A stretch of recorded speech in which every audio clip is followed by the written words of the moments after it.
나를 향해 웃어줄 때, 나를 위해 밥을 지어줄 때, 늦은 귀가 시간을 걱정해서 전화할 때, 자고 있는데 가만히 이불을 덮어줄 때, 혹은 원하는 선물을 받았을 때, 당신은 언제 사랑받고 있다는 것을 느낍니까? 라는 질문에 이렇게 다양한 답변이 쏟아졌는데요. 저마다 생각하는 사랑의 표현도 사랑의 언어도 다르지만 사랑을 받는 사람들에게는 자존감이라는 공통점이 있는 것 같습니다. 자, 그런데 여기 사진을 통해 끊임없이 고백을 하는 이가 있습니다. 너의 탓이 아니라고, 괜찮다고, 그러니까 힘을 내라고. 그래서 그의 사진들은 삶의 응원가처럼 느껴지기도 하는데요. 국가폭력, 부실한 사회 안전망으로 인해 깊은 상처를 받은 이들도 그의 사진 치유 프로그램을 통해서 한 번 더 일어날 용기를 냅니다. 사진을 통한 치유와 회복의 힘을 전하는 사진 치유자 임종진 작가를 지금 만나봅니다.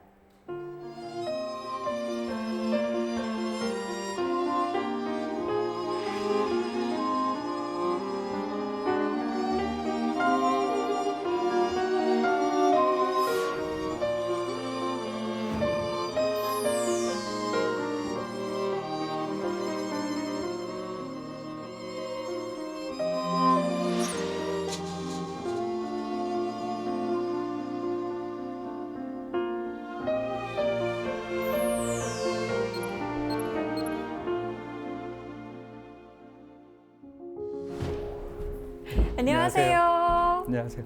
네, 반갑습니다, 작가님. 네, 반갑습니다. 방북도 여러 번 하셨던 사진 기자셨는데 이제는 사진 치유자로 불리고 싶으시다고요. 네, 원래는 보도 언론사의 사진 기자로서 오랫동안 활동을 했었는데요. 네, 그만두고 뭔가 사람들에게 좀 더 사진이라는 하나의 도구로 마음 편하게 또는 삶의 의미 이런 것들을 좀 이렇게 함께 도모하거나 전할 수 있을까 그런 마음 때문에 지금은 그런 활동들을 더 하고 있습니다. 그래서 그런지 작가님의 사진들을 보니까 사람이 주인공이고 그 시선이 굉장히 따뜻하다라는 느낌을 받았어요. 이게 제 마음이 따뜻해서라기보다는 네. 이제 제가 찾아뵙고 만나는 분들이 좀 불행하거나 어려운 그 처지에 놓여 있는 분들이 좀 많이 있다 보니까 그분들한테 드리워진 좀 안쓰러움에 대한 마음들 때문에 오히려 저를 따뜻하게 보시는 것 같아요. 근데 저는 오히려 그분들이 가지고 있는 따뜻하고 또 어찌 보면 삶의 어떤 가치라고 할까요? 그런 모습들을 잘 보려 하고 있을 뿐이고요. 그걸 또 전하는 사람이기도 하고 그렇습니다. 저희가 근데 음악 치료, 미술 치료 이런 이야기들은 많이 들어봤는데 사진 치료는 조금 낯설거든요. 네, 아직 생소하죠. 네. 네, 사실은 음악이나 미술 같은 예술 표현 치료 영역은 많이들 활성화가 되어 있는데 이 사진 치료라는 영역은 아직 한국에 도입된 지 얼마 안 된 상황이기도 하고요. 저 같은 경우는 보통 사진을 하고 싶은 어떤 마음, 그런 감정들을 자꾸 스스로 확인해보고 그걸 토대로 자신의 존재성이랄까 이런 것들을 훨씬 더 느낄 수 있는 그런 도구로서 사진을 권하는 사람이기도 하거든요. 사실 저희가 스마트폰을 다 사용하는데 여기에 네. 카메라가 탑재돼 있어서 네. 많이들 사진을 찍거든요. 네. 저는 이게 이 스마트폰 안에 사진 카메라 기술이 들어가 있다는 것이 정말 많은 사람들에게 사진을 통해서 자신을 느낄 수 있는 굉장히 특별하고도 괜찮은 그런 도구라고 생각하거든요. 먼저 혹시 강다솜 아나운서께서 네. 사진 많이 찍으시죠, 스마트폰으로? 네, 저는 사진 기로도 많이 찍고 예. 핸드폰으로도 많이 사진을 그렇죠. 찍게 되더라고요. 네, 네. 그렇게 찍으신 사진 중에 네. 한 2장 정도 같이 골라서 좀 얘기를 나눠보고 싶은데요. 가장 사랑하는 사람이 네. 담겨진 사진. 네. 또 하나는 내가 어떤 곳에 있을 때 아니면 내가 이곳에 있어서 지금 너무너무 행복하다. 굉장히 특별한 어떤 감흥이 있다. 이런 마음일 때 찍은 사진이 있으면 이렇게 좀 보여주실 수 있으시겠어요? 제가 좀 한번 찾아보겠습니다. 괜히 부끄러워지네요. 네. 이 사진은 제가 얼마 전에 엄마와 함께 산책을 나갔을 때 네. 찍은 사진이거든요. 그래서 벚꽃도 예쁘고 저 엄마의 뒷모습을 찍어 드렸어요. 네. 왜 이렇게 부끄럽죠? 어머니의 뒷모습만으로도 어떠세요? 저 자리에 섰을 때 문득 이렇게 사진을 찍고 싶으셨어요? 어머니의 뒷모습이? 네, 사실 엄마가 제 뒤에 걷고 계셨는데 제가 엄마한테 이렇게 한번 걸어보셔라 이래서 찍어드린 사진이거든요. 네, 어머니와 우리 강 아나운서님과의 관계는 뭐 그 긴 시간 지극히 잘 쌓여진 어떤 사랑으로 차 있을 거라고 보고요. 네. 사실 어머니의 저 뒷모습 굉장히 좀 편안해 보이세요. 아마 사랑하는 따님과 함께하는 걸음이셔서 그럴 수도 있고, 지금 보면 꽃들이 개나리와 벚꽃이 굉장히 환하게 피어 있잖아요. 네. 저 나무들이 예뻐서라기보다는 우리 아나운서님께 어머니가 꽂힌 거죠, 사실은. 그래서 아마 그런 모든 마음들, 이런 마음들이 요 안에 들어가서 이렇게 찍으셨던 것 같아요. 네. 다음 사진은 이거는 제가 퇴근길에 네. 밥을 먹으러 가는데 저기 보면은 이 해가 엄청 크더라고요. 예. 이렇게 큰 해가 지는 모습을 수평선도 아니고 음. 도로 너머로 이렇게 보니까 참 신기하다라고 네. 생각해서 찍어놓은 사진이에요. 이게 사진을 찍은 위치가 보니까 네, 거의 도로 한복판이에요. 맞습니다. 근데 그쪽은 좀 빨리 건너야 되는데 네네. 그냥 길을 멈춰서라도 저 한순간을 찍고 싶다는 그런 마음들이 아마 있으셨던 것 같아요. 네, 굉장히 네. 예, 말씀처럼 특별한 순간이기도 하고 또 일 마치고 퇴근하는 시간에 가질 수 있는 어떤 여유로움이기도 하고, 무엇보다 이게 급하게 찍으셨음에도 불구하고 굉장히 평안해요. 전체적으로 뭐 소위 말하는 구도랄까 이런 느낌들이. 그래서 저 짧은 순간이지만 굉장히 저 안에 어떤 충만한 어떤 감정들을 느끼셨겠구나, 이런 생각들이 듭니다. 잊지 못하는 예. 일몰인 것 같아요. 그 마음이죠. 네. 그런 마음들. 그래서 이렇게 사진을 찍는 것보다는 그런 마음이 내 안에 있을 때 이렇게 사진을 찍게 되는, 그래서 그런 감정에 훨씬 더 주목을 하고 있죠. 저 같은 경우는. 근데 제가 저의 사진첩에서 이제 2장을 꺼내서 보여드렸는데 네. 선생님의 사진첩에는 대체 어떤 사진들이 있을지 굉장히 궁금해집니다. 오늘 강연 잘 부탁드립니다. 네, 감사합니다. 네, 고맙습니다. 네.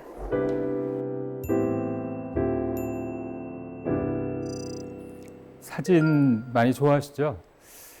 어떤 기쁨이 있는 순간들, 아니면 기념으로도 남기고 싶거나 누군가한테 어떤 자랑을 하고 싶은 순간들, 그리고 무엇보다 오래도록 간직하고 싶어하는 그 순간들에 아마도 사진을 많이 찍으실 겁니다.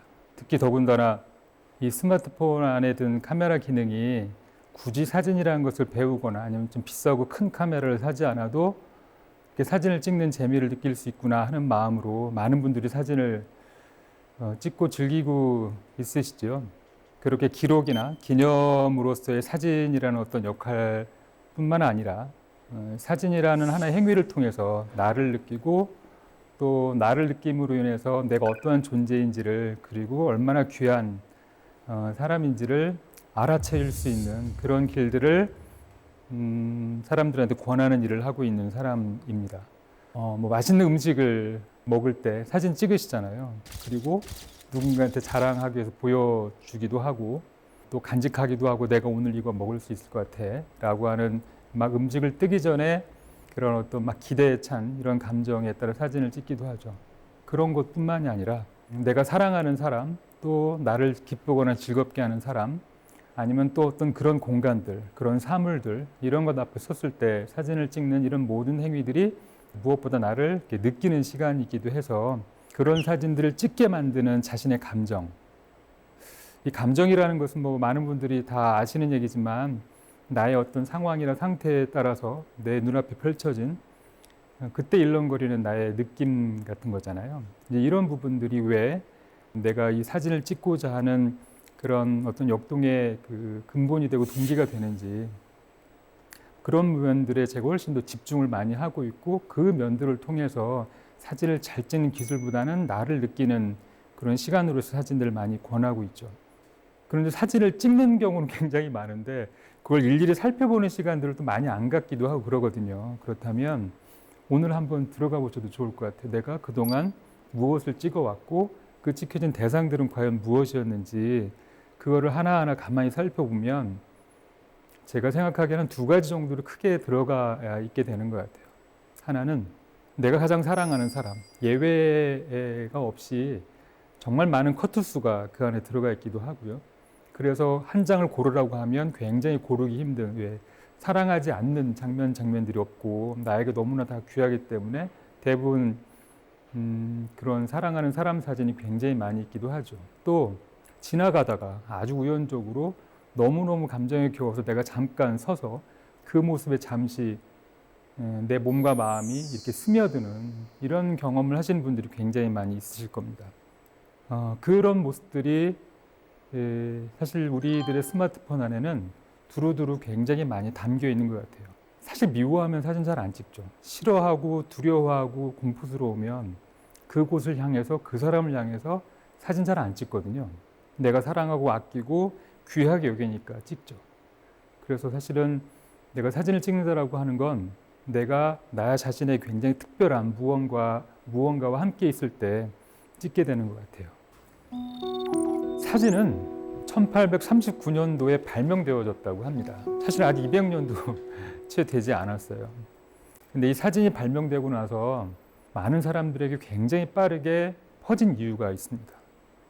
우리가 예전에 미술교과서에 초상화의 그림들 많이 보셨을 거예요. 초상화 그림들 속의 주인공은 대부분 굉장히 부유하거나 왕족이거나 엄청난 권위와 부유한 재산을 가지고 있는 사람들이죠.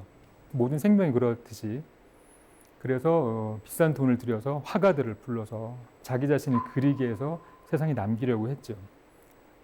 그러나 일반인들, 가난한 사람들은 그걸 할 수가 없었어요.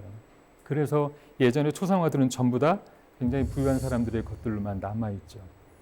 그런데 산업혁명이 오고 중산층이 늘어나는 이런 시기들이 오면서 나도 조금은 어떤 여유로운 삶이 시작이 되었을 즈음 사진술이 발명이 됩니다. 이 사진을 잘 보면 되게 여러 가지로 읽을 수 있거나 재미를 느낄 수 있는 면들이 많습니다. 가족이죠. 아버님은 이렇게 쩍벌남 자세로 앉아있긴 있는데 옆에 부인이 계시고 아마 아들로 보이는 친구가 이렇게 있습니다. 옷차림이나 이런 것들을 보면 뭔가 옷에 잘 맞지도 않고요. 되게 좀 어색한 표정이기도 하죠. 굉장히 낡은 구두를 신고 있는 것을 보아 마찬가지로 이제 굉장히 이렇게 부유한 분들이라기보다는 뭐 농부이거나 이런 노동일을 하시는 분일 가능성이 높을 것 같아요. 그리고 뒤에 있는 하얀 천이 있습니다. 뭔가를 가린 듯한 저 천이 놓여져 있죠. 아마도 실제 이 사진은 저 하얀색 천을 배경으로 한 정도의 사진으로 액자화돼서 아마 오랜 기간 동안 저분의 집에 걸려 있었을 것 같아요. 즉 이분은 가난한 거예요. 그러나 사진을 찍는 날, 사진을 찍혀서 오랫동안 우리 온 가족들이 함께 보고 내세울 만한 이 사진 안에는 나의 가난하다는 것, 나의 어려움이다라고 하는 것을 보여주고 싶지가 않은 거죠. 그래서 옷도 깔끔하게 차려입고 현실을 저렇게 천으로 가린 채 저 앞에 서셨는 건지도 모르겠어요. 정말 많은 사람들이 사진관에 가서 이런 식으로 가족 사진을 찍기 시작합니다. 내가 이 세상에 살고 있다라고 하는 것을 남기고 싶어 하는 것은 모든 인간이 가지고 있는 본능이죠. 욕구이기도 하고요. 그리고 사실은 해보고 싶은 일이기도 하죠. 이번에는 사진이라기보다는 그 마음이 느껴져서 오랫동안 저한테 감동으로 남아있는 사진들을 보여드리고 싶습니다. 자신의 딸을 태어났을 때부터 오랜 기간 담아온 전몽각 선생님의 사진인데요. 아기가 태어나고 100일이 되고요.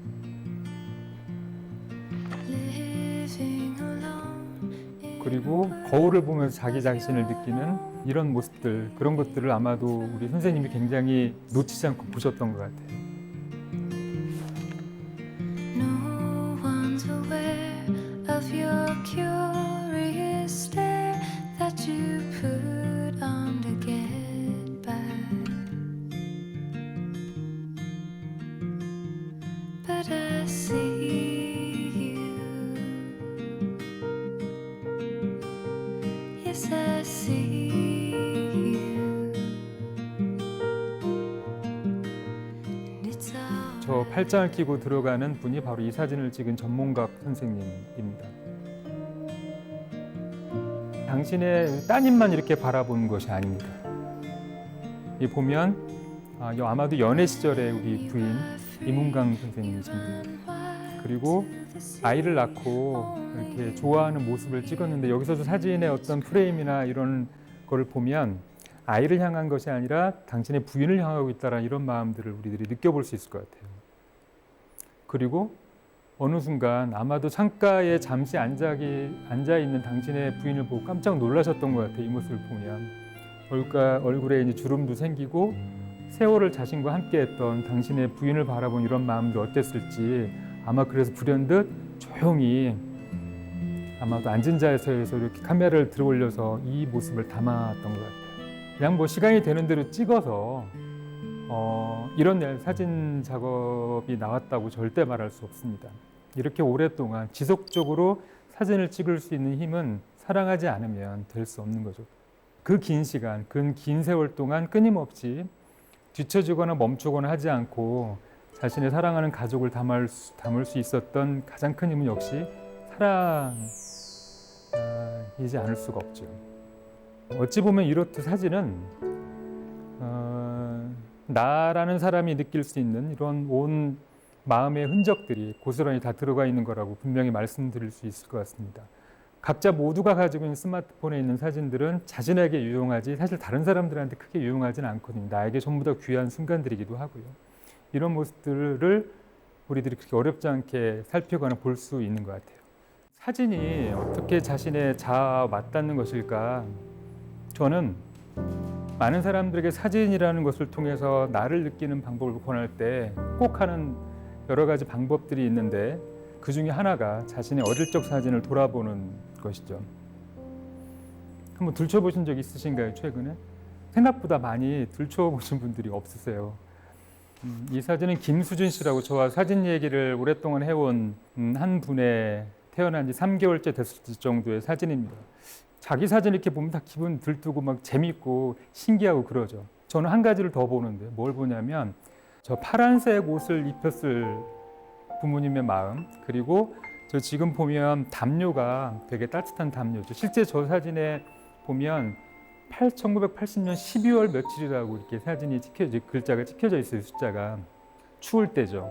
그러니까 이 아이를 따뜻하게 해주고 싶다라고 하는 부모님의 마음, 그리고 웃고 있잖아요. 3개월 된 수진 씨가 웃고 있는데 아마도 그 짧은 겨울이지만 아빠 엄마의 품을 느끼고 있었기 때문에 저런 웃음들이 나왔겠죠. 즉 뭐냐면 이 아이를 향한 이 부모님들의 마음들, 그 사랑의 감정들, 애정의 감정들을 느낄 수가 있죠. 그래서 어릴 때 이런 사진들을 통해서 나를 확인하는 것이기도 하지만 나를 향해 왔던 시선들, 부모님 또는 이웃 친척들로부터 받았던 귀하게 여기시던 그런 감정들을 확인해 볼 수가 있습니다. 조금 더 한번 들어가 보도록 하겠습니다. 윤정란 선생님이라고 제가 참 좋아하고 많은 얘기들을 나누고 있는 분인데 이런 얘기들을 미리 한번 드리고 나서 윤 선생님이 당신의 집안에 있는 옛날 앨범들을 꺼내서 자신을 보기 시작하셨어요. 사실 윤 선생님은 여러 가지 어려운 일들을 좀 많이 겪으셨었고요. 아마도 무엇보다 자신의 두 자녀를 잃는 이런 굉장히 아픈 그런 기억을 가지고 있으신 분입니다. 그 직후에 찍으신 사진이래요, 이게. 근데 이 사진을 들춰보면서 우리 윤 선생님이 깜짝 놀라서 저한테 이 사진을 보내오고 잘 보시면 두 번째 아이까지 잃고 나서서 우리 선생님이 아마도 우리 아이들과 주거버니 받거니 준비하셨던 선물이겠죠. 이런 인형을 무릎 위에도 2개를 놓으시고요. 손으로도 2개를 이렇게 얹고 이렇게 품고 계세요. 표정은 웃을 듯 울을 듯 어떤 표정을 짓기 어려우신 상태였죠. 그런데 이 사진을 보고 다시 마음이 아파지셨다라기보다는 내가 이렇게 이 아픔과 슬픔을 견뎌내려고 애를 썼구나 이때 이거를 이제 그때 느끼셨다고 해요. 달리 바라보시게 된 거죠. 그런 얘기를 들으면서 같이 옆에서 박수주 쳐드리고 같이 웃을 수도 있었던 것 같아요. 아프고 슬픈 사진이지만 오늘을 어떻게 행복하게 살아갈 수 있을지 그걸 선생님께서 찾아내신 거죠.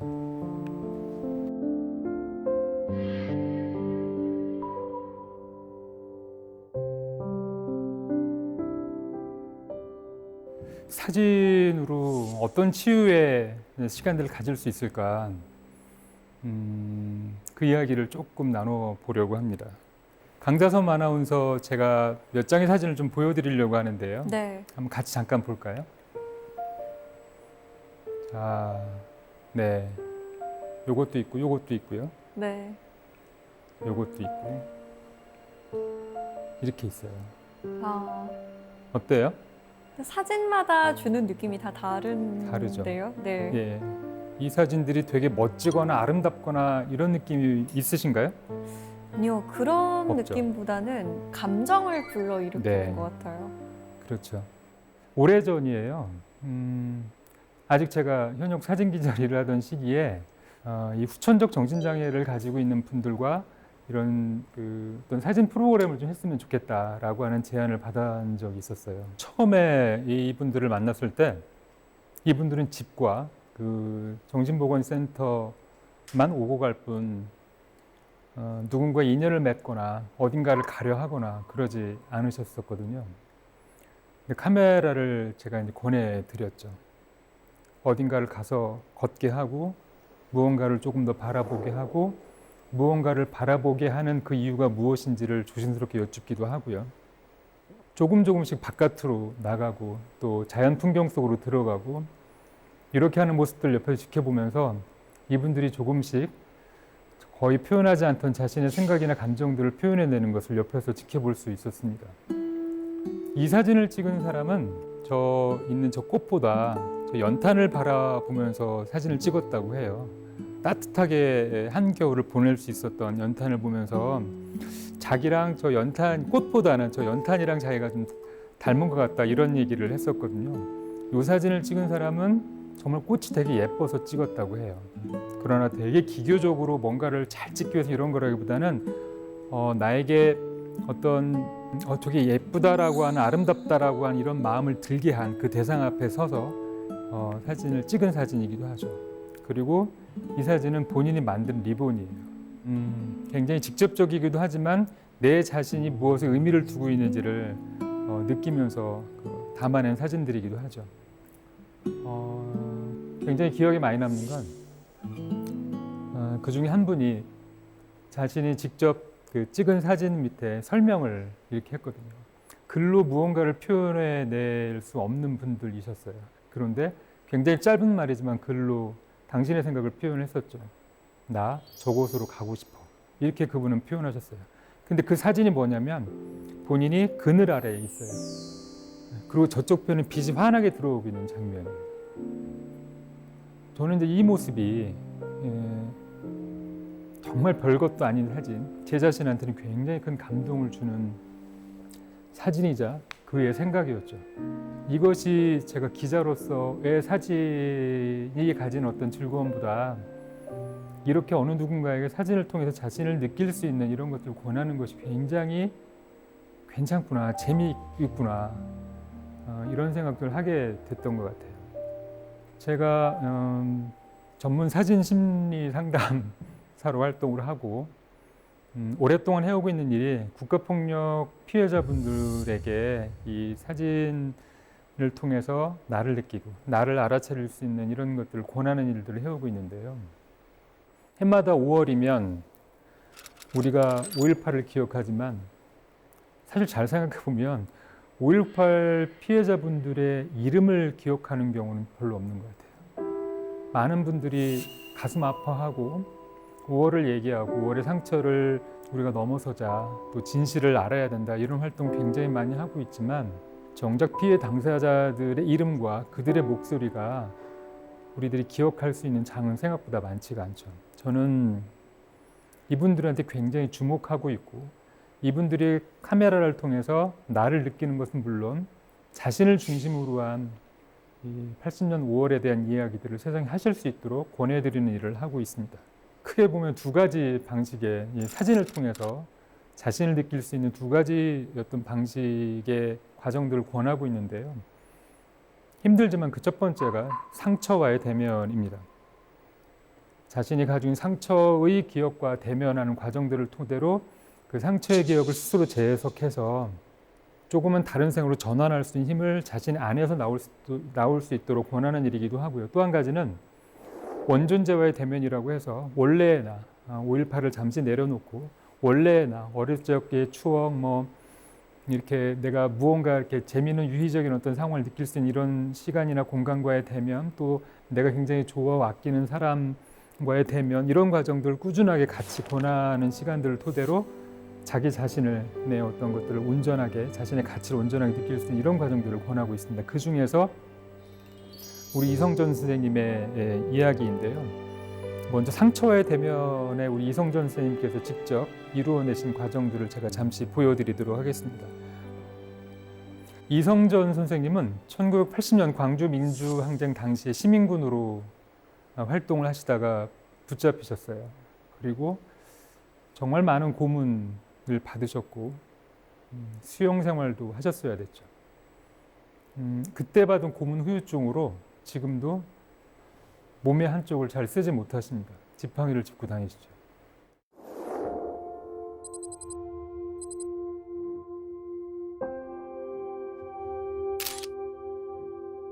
여기는 어딘가요? 네, 여기는 80년 5월 당시 그 체포된 시민군들에게 무자비한 고문 수사가 이루어졌던 505 보안대 터입니다. 그리고 바로 이 자리에서 이성전 선생님 고문을 받으셨던 것이죠. 그리고 저 건물이 지하실이 주로 고문 수사가 많이 이루어졌던 곳인데 처음으로 떨리는 마음으로 당신이 저 계단 앞에 섰을 때 찍으신 사진입니다. 그러니까 지금도 보면 뭐 삐뚤빼뚤하기도 하고 초점도 잘 안 맞고 그런 모습이죠. 사진으로 저거를 막 증명하기 위해서 찍은 사진이라기보다는 처음 저 자리에 섰을 때 이런 두려움 반 또는 어떤 그 분노 반 이런 감정 상태에서 선생님이 찍으신 사진입니다. 예, 그리고 바로 저 의자, 저 지하실 한쪽에 빛을 살짝 머금고 있는 저 곳에서 선생님이 고문을 받으셨었죠. 여기를 34년 만에 가셔서 그 떨리는 마음, 그 분노의 마음, 그 공포의 마음으로 찍으신 사진입니다. 선생님은 굉장히 용기를 내셔서 자신에게 고문이 굉장히 많이 주어졌던 경찰서 앞도 가셨습니다. 3개월간 붙잡힌 채로 고문을 받으셨죠. 그래서 그곳에 대한 그 공포가 굉장히 크셨는데요. 그 자리를 처음 가셨을 때 저렇게 차에서 내리지도 못하고 바깥에서만 바라보실 수밖에 없었어요. 저 자리에 가는 것 자체가 굉장히 힘들죠. 그런 순간에 카메라를 들고 무엇을 찍는다라는 게 얼마나 어려운 일이겠어요. 그러나 사진을 찍는 게 목적이 아니라 저곳으로 가게끔 만드는 나의 힘을 갖게 되는 것에 목적이 있었기 때문에 그게 가능한 거죠. 그리고 본인이 수감됐던 광주 교도소도 그 근처에서 가서 보고요. 이거는 한 번만 하는 것이 아니고요. 처음에 이어서 2번, 3번 제가 또 함께 가고 또 선생님이 동료들과 함께 간 이런 시간들을 토대로 이 분노와 공포의 감정이 정말 가기 싫어했던 이곳에 가는 어떤 행위를 통해서 더 이상 이곳은 내 자신에게 공포와 분노의 공간이 아니라 내가 5월을 증언할 수 있는 그런 곳이구나. 내가 이곳에서 고문을 받았다는 것을 내 입으로 내 이야기로 얘기할 수 있는 그런 곳으로 선생님이 바꾸어내시는 이런 시간들을 가지셨었죠. 80년으로 다시 돌아가도 내가 이 선택을 할 것이다 라고 하는 하나의 당위성을 전할 수 있는 그런 공간으로 바꾸어내시는 겁니다.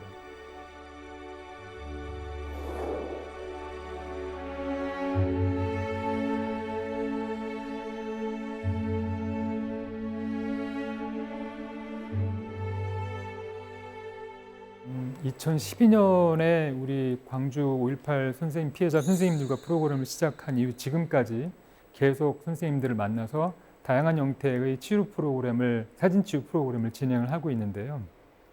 이분들이 처음 자신의 상처가 있는 곳에 갔을 때 또는 그때 느꼈던 굉장히 힘든 어떤 순간들, 그리고 선생님이 그곳을 계속 가는 걸음을 토대로 점점 그 자리에서 웃을 수 있는 이런 시간의 변화들, 그 순간을 제가 남겨드리고 있습니다. 이거는 이 선생님들에게 있어서 그 용기의 걸음을 증명하기 위한 수단이기도 하고요. 이 세상에 이분들의 이름을 들어서 세상에 꺼내놓게 될 때 보여드리기 위함이기도 하죠.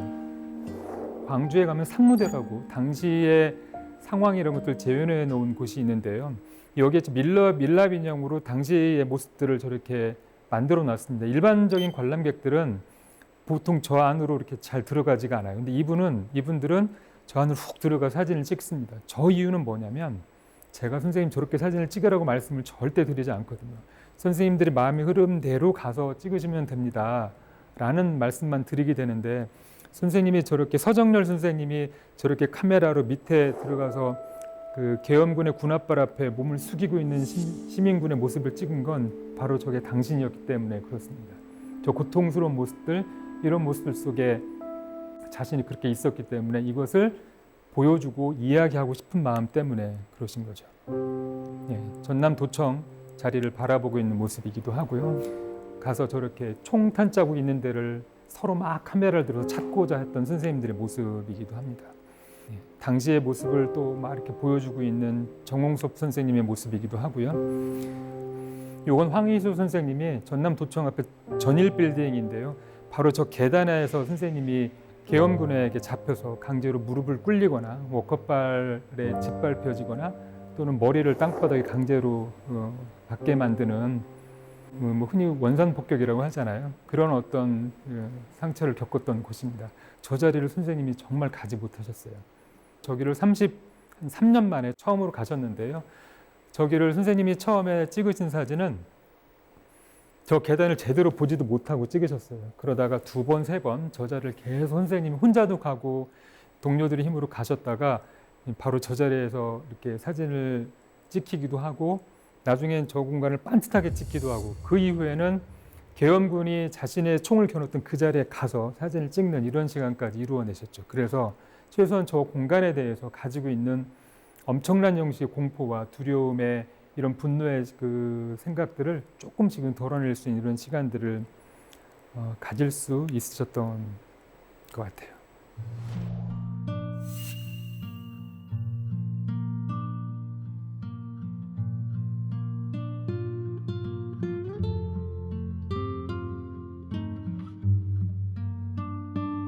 강제 수용의 기억이 많이 남아있는 이 자리에서 선생님들이 저렇게 환한 웃음을 지을 수 있는 것은 선생님들이 지속적이고 반복적으로 대면의 과정들을 이루어냄으로써 가능한 일이었습니다.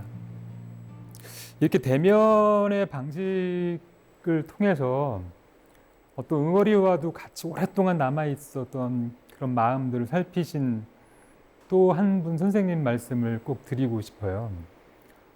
똑같이 80년 당시 시민군으로 있었던 곽기성 선생님은 당시에 머리에 총을 맞고 피를 흘리고 있는 한 소년을 차에 태워서 한 왼쪽 손으로 운전해서 병원에 데려다 준 기억을 가지고 있습니다. 뒤통수에서 그렇게 쏟아져 나오는 피를 본인이 가지고 있던 수건으로 막 누르면서 제발 살아라 살아라 이렇게 외치셨다고 해요. 그리고 병원에 내려놓고 사실은 뭐 생사 확인을 더 하지 못하고 다시 거리로 돌아왔는데 이분은 그것이 평생토록 아프셨다고 해요. 아마도 사실 살아남기는 어려웠을 그 소년의 이름 하나를 내가 물어보지 못했다는 것에 대해서 우리 선생님은 어떤 죄의식에 굉장히 오랫동안 빠져 있었죠. 그래서 우리 곽희성 선생님은 5.18 신묘역을 한동안 가지를 못하셨어요. 내가 저들의 이름과 얼굴을 알지 못하는데 어떻게 저 자리에 가느냐. 그래서 이 선생님은 어느 날 용기를 내서 신묘역을 찾아가기 시작합니다. 그리고 741기 당시에 이 모든 묘 앞에 서서 절을 하고 정면 사진 하나, 측면 사진 하나씩 사진을 찍기 시작하셨어요. 정면은 이름이 나오고 측면은 태어난 시와 돌아가신 시가 나오죠. 그렇게 해서 이분의 이름과 이분의 어떤 삶을, 여생을 내가 알게 되었다라고 해서 찍기 시작합니다. 오랜 시간이 걸렸어요. 지금 보여드리는 이 사진들은 전부 741기의 5.18 신묘역 묘지들입니다.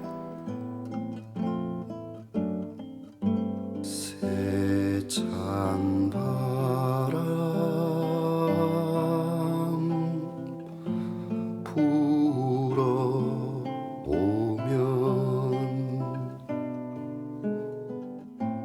벌판에 하나이 달려가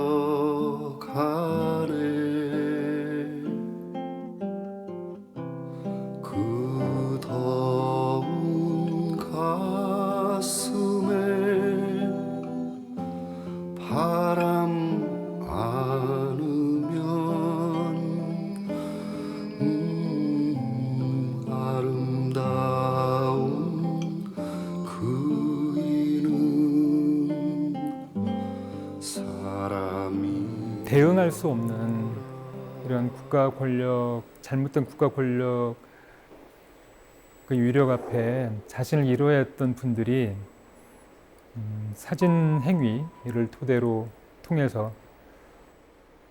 내가 무언가를 할 수 있고 내가 나라는 존재가 가지고 있는 의미를 느낄 수 있었던 그런 시간들을 좀 전해드렸는데요. 어찌 보면 자기 부정이라는 감정을 오랫동안 가지고 살아왔을 우리 선생님들이 자신을 사랑하는 마음, 자신을 사랑할 수 있는 힘, 이런 걸 느끼실 수 있는 시간들이지 않았을까, 그런 생각을 해봅니다. 그래서 저 힘든 시간들을 견뎌내고 도망가고 싶은 마음을 애써 누르면서 그 앞에 나가서셨겠죠.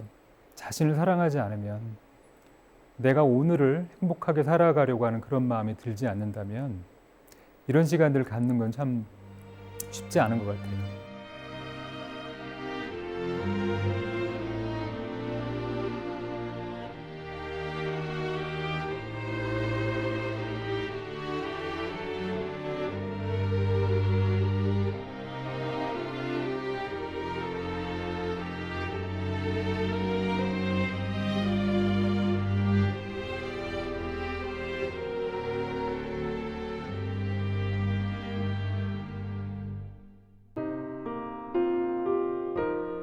이성전 선생님은 이 과정들을 오래도록 치르고 나서 선생님이 생각이 변하신 굉장히 특별한 시간이 있습니다. 이게 바로 원준재회 대면에서 나타나는데요.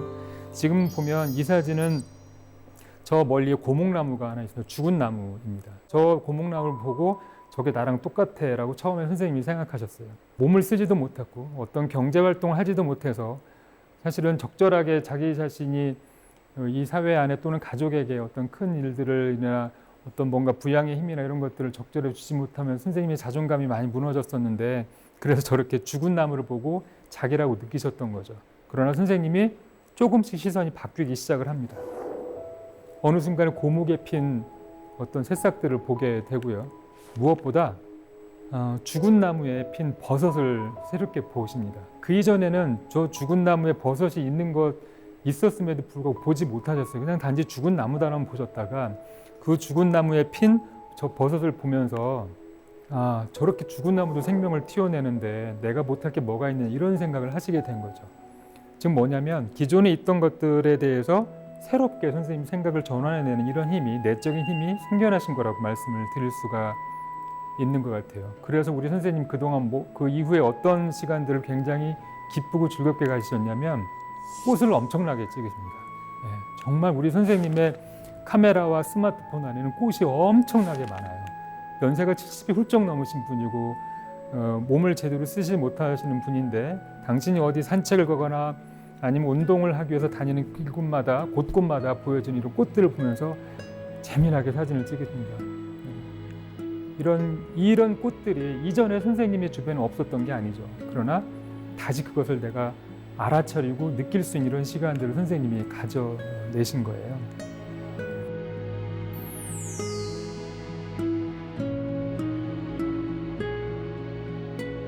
선생님들은 바다 낚시를 굉장히 좋아하세요. 바다. 대부분 강제되고 억압되고 갇혀 있었던 그런 기억들이 자신의 정신세계를 지배하고 침해되었다고 생각하는 이 분들에게 바다라는 막힌 곳 하나 없는 넓은 공간은 굉장히 특별한 편안함을 주시는 것 같아요. 가면 좋은 거죠. 그리고 낚시라는 행위, 무언가를 잡는 행위, 즉 나는 모든 걸 누군가한테 잃고 다 뺏겼는데 내가 무언가를 잡는다는 이런 행위가 주는 굉장히 치유적인 힘들이 있는 것 같아요. 그래서 그 선생님들의 모습을 함께 또 바라보기도 하고요. 들로산으로 많이 갑니다. 저런 어떤 밝게 웃거나 신나게 웃으시는 이런 모습들, 평소 잘 안 웃으시는데 자연스럽게 웃는 시간들을 함께 많이 볼 수 있었습니다. 서로 찍어주기도 하시고요. 같이 가을 구경, 봄 풍경 이런 데 나들이도 많이 했습니다. 그래서 사진은 사랑인 것 같아요. 사랑하지 않으면, 또 내 자신을 느끼고 이해하고 아끼지 않으면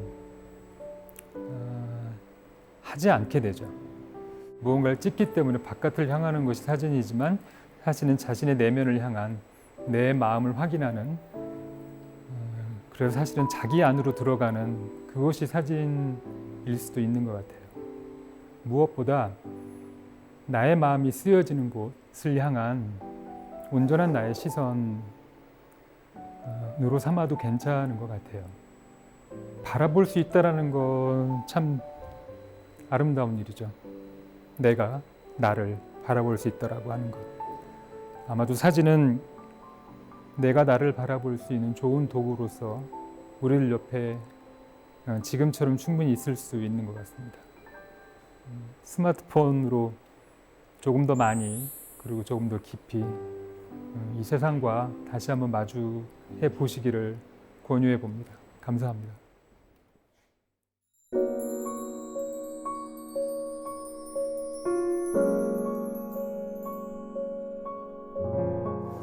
네, 작가님 이야기 잘 들었습니다.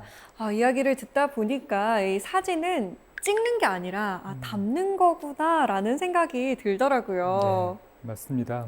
사실 한 사람 한 사람, 이 사람들이 가지고 있는 그 굉장히 고유함들에 그 접목하는 시간들이라고 할 수 있을 것 같고요. 그것들 중에 귀하지 않은 게 어디 있겠어요. 네. 그런 부분들을 스스로 느끼는 시간들이기도 한 것 같아요. 네. 자, 우리 사색의 공동체 여러분들도 궁금한 점이 굉장히 많으실 것 같은데 그 전에 제가 좀 궁금한 거 여쭤보고 네. 싶어요. 아까 제가 제 스마트폰에서 사진을 좀 보여드렸는데요. 선생님의 스마트폰에는 어떤 사진이 담겨 있을까 궁금하더라고요. 똑같은 마음이 담겨져 있겠죠.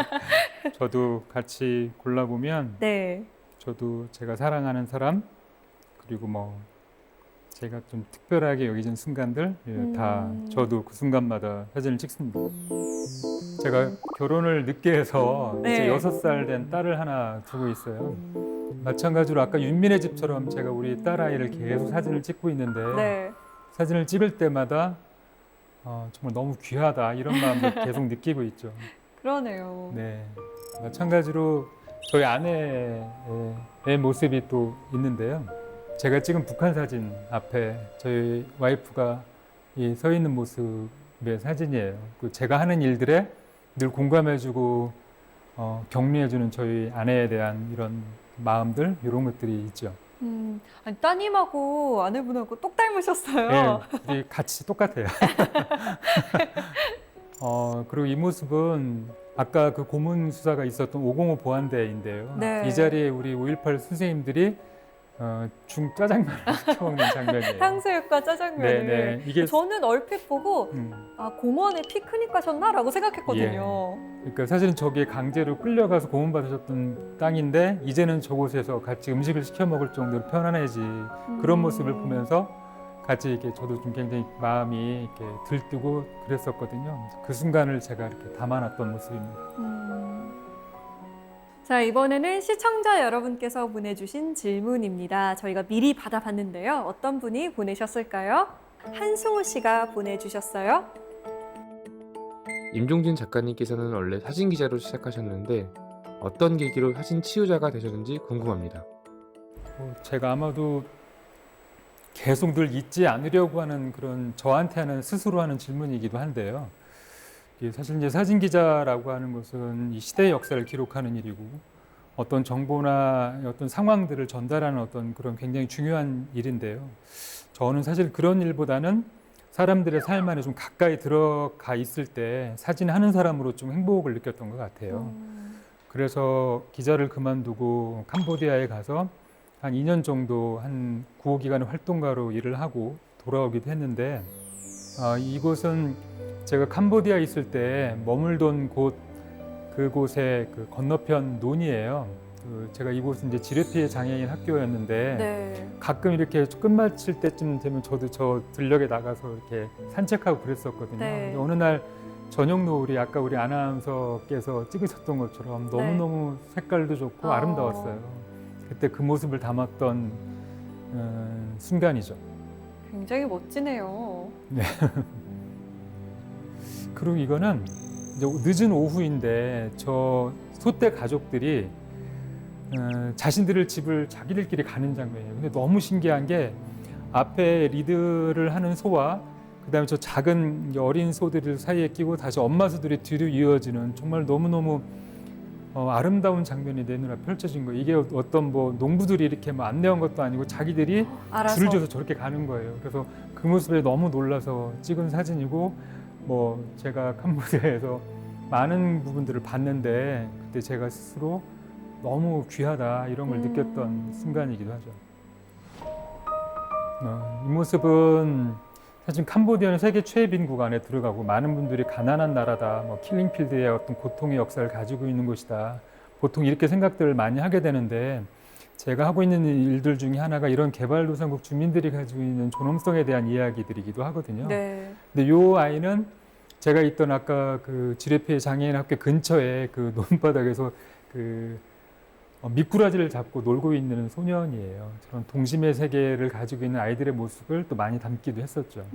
아이의 표정이 아주 밝고 순수해 보이네요. 예, 햇빛을 또 잔뜩 머금고 있는 아이의 모습들도 네, 그렇죠. 굉장히 티가 없이 맑아요. 네네, 맞습니다. 또 제가 확실히 기자 때와는 달리 오랫동안 저 나라에 좀 머물렀었기 때문에 많은 분들과 좀 단순한 친분 이상의 그 관계들을 좀 많이 갖게 됐는데 저를 향해 지어주시는 저 할머니의 미소는 아마도 제가 평생 잊지는 못할 것 같아요. 그래서 그런 시간들을 토대로 사람이 우선인 사진이란 무엇인가 이런 고민들을 많이 하게 되고 그러고 나서는 이게 제가 사진을 직접 찍는 것도 좋지만 많은 사람들에게 사진이라는 것을 권해서 당신 스스로 자신의 존재감을 인정할 수 있는 그런 일들을 하고 싶었던 것 같아요. 그래서 지금은 뭐 뒤늦게 이제 상담 공부도 하고 전공도 하고 관련된 자격증도 따고 이런 시간들을 거치면서 많은 분들 앞에 카메라를 들고 당신을 사랑할 수 있는 것에 대한 이야기를 나눠볼까요? 그런 얘기들을 하고 있는 거죠. 사실 저는 셀카를 잘 찍는 편이 아니거든요. 네. 그런데 오늘 강연을 듣고 나니까 셀카를 찍는 걸 두려워하지 말아야겠다. 오히려 매일매일 사진을 찍어서 내 모습을 남기고 또 나를 좀 돌아봐야겠다라는 생각이 들더라고요. 오늘 강연 정말 잘 들었습니다. 고맙습니다. 감사합니다.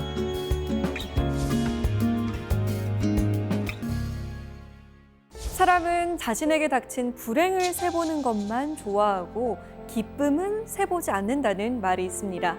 돌이켜보면 기쁨의 순간들을 세어보지 않아서 그렇지 오히려 불행의 순간보다 기쁨의 순간들이 더 많이, 더 자주 내 곁에 맴도는 것 같습니다. 하지만 그런데도 불구하고 이걸 까먹고 자꾸 불행만 세어본다는 건 이만저만한 건망증이 아니겠죠. 자, 그럴 때 우리 손에 들린 휴대전화를 기쁨 저장장치, 사랑 저장장치로 써보는 건 어떨까요? 우리 마음을 가득 담아서 찍은 사진들로 말이죠. 사색의 공동체 스미다. 저희는 다음 시간에 찾아오겠습니다. Everything I want the world to be is now coming true.